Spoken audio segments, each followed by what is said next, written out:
Am I the a-hole for making my daughter leave because my husband is attracted to her?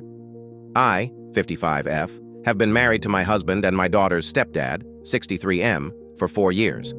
My daughter, 23F, and I have a complicated relationship. She has been diagnosed with dissociative identity disorder.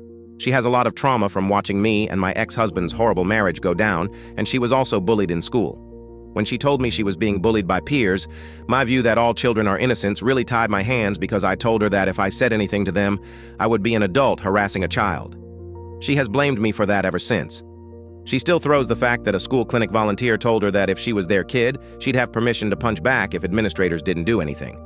I thought that having her live with me while she finishes school and gets a job would help heal some childhood wounds if my second husband and I modeled a healthy relationship. However, my daughter doesn't get along with my new husband. She is a very introverted, creative person, so she'd get annoyed if she was sitting eating alone and my husband would sit across from her and eat, saying she would eat later so she could be alone. A few months ago, my husband started acting distant from me, and my daughter complained that his eyes lingered for too long. I told her she was probably being paranoid as I trust my husband. She got very angry, and there was a lot of shouting and slamming of doors. Finally, my husband admitted he was attracted to her, and it's hard to be around her all day. He said she was a walking temptation and said that's why he was avoiding having sex with me, as he couldn't help picturing my daughter instead. I was so upset to hear this. I don't blame my daughter for this, but at the same time, the situation has become unbearable. Something would have to give, and I couldn't collect my thoughts with both of them still being in the house.